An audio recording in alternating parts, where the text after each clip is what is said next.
Hey guys, welcome to the 6th episode of Lost Memories. This is the show where we explore and revisit places, people, and historical events through human history. My channel is very young still with only 70 subs to date, and trust me, I appreciate those 70 people, whoever you are, for hitting that button and supporting the channel. Okay, on with episode 6.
In Hamilton, Ontario, a Victorian-style building sits abandoned.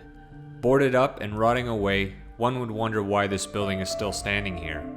Well, that's because this building has a dark past. It's the last remaining structure of Hamilton's infamous Asylum for the Insane. This is the story of Century Manor. Today, over 500,000 people live in Hamilton and it's sort of divided by the Niagara Escarpment, a huge forested ridge locally known as the Mountain. But back in the 1800s, things looked a lot different. Development of the city on the mountain had not really begun, but there was in fact one of the spookiest facilities on the edge of the escarpment overlooking the city, a sight only Hollywood could create.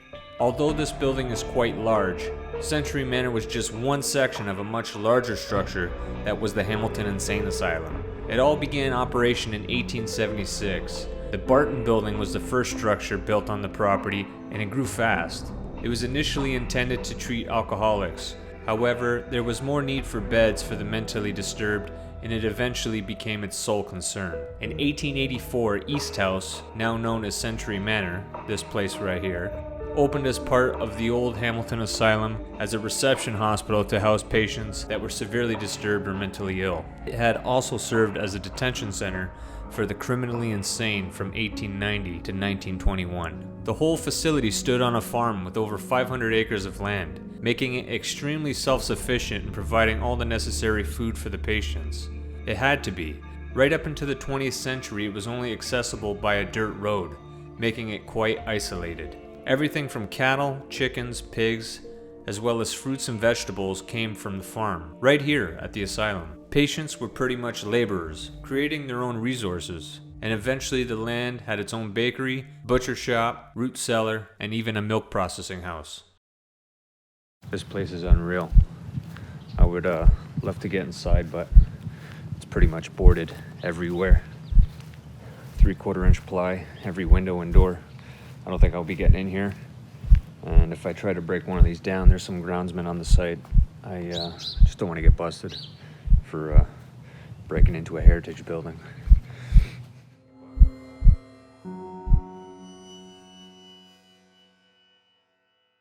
Within its walls, common practices involve some pretty harsh treatments. We've come a long way when it comes to understanding mental health, but back then there was some serious trial and error. Procedures like electroshock therapy and lobotomies were not unusual. A lobotomy was a procedure that involved slicing tiny slivers through the frontal lobes of the brain. Doctors thought this procedure could dramatically alleviate madness and suffering in a patient.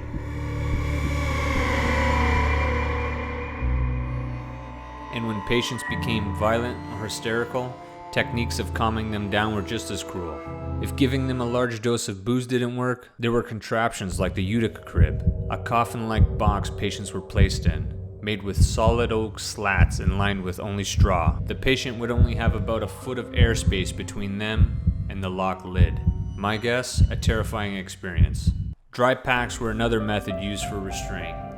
This involved being wrapped 4 or 5 times with a thick blanket and large pins, fastening them snugly to the patient so they could not move or prevent injury to themselves. Sometimes blankets were even soaked before wrapping them, even furthering the cruelty. And there had even been reports of patients swallowing the pins that held the packs together in an effort to hide the evidence, some of those pins being 8 inches long. What I really want to explore is where the Barton building was. It's no longer here, but if you look in this photo, you can see that it's probably around 200 feet north of Century Manor.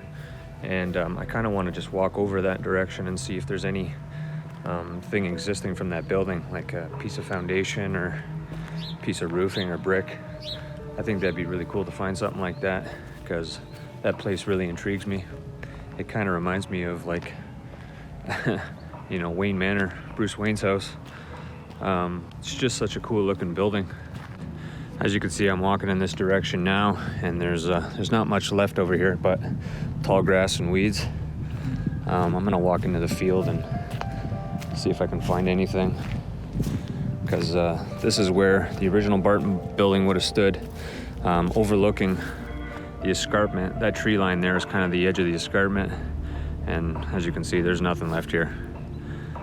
All right, I've been walking around this field for about 5 minutes, and I can already find parts of the old Barton building.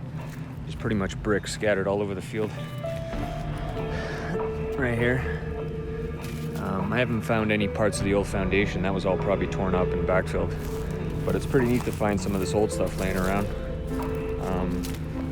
No hospital equipment or anything like that, or hospital beds laying around. I'm sure they would have cleaned that up, but it's kind of cool to find parts of the old hospital brick and stuff like that. Okay, and as we walk further north here, you can see that this would have been the front of the asylum. These would have been the front doors right here, facing right over the escarpment. Pretty creepy. And as we walk further down the trail here, I can still see bricks laying around from the old building, which I think I might be taking one home as a souvenir. Why not? I don't think anyone will give me a hard time about it. Let's take this one. This one looks good. By 1909, it contained 529 acres and facilities for over 1,200 patients and staff, and later was named the Ontario Hospital in 1929. It was recognized as the best asylum in Ontario. Advances in the treatment of mental illness led to significant changes by 1956. All but 86 acres of farmland that made the hospital self-sufficient had been auctioned off for residential and community college development. Times were changing. Again, the hospital was renamed in 1968 to the Hamilton Psychiatric Hospital, and new facilities were built. The hospital would be tied into the original tunnel system that was put in place during the original design. Yes, to make things even creepier, the lot had a series of underground tunnels that led to different buildings, and God knows where else. One of those buildings being the Hickory House, another building on the sprawling property used for psychiatric treatment in the 30s era. We know that the HPH used the original tunnels as basements through the later part of the 20th century, but whether the tunnels still exist or not is somewhat of a mystery. Today, little remains of the original asylum. The Barton building was demolished in 1975, except for the East House, which is now called Century Manor. The building stayed in operation until 1995, where it served as a day patient facility and a museum for a short time. As the last of the original Hamilton Asylum Victorian facilities, and one of the few remaining in the province, it was designated as a heritage building under the Ontario Heritage Act in 1997.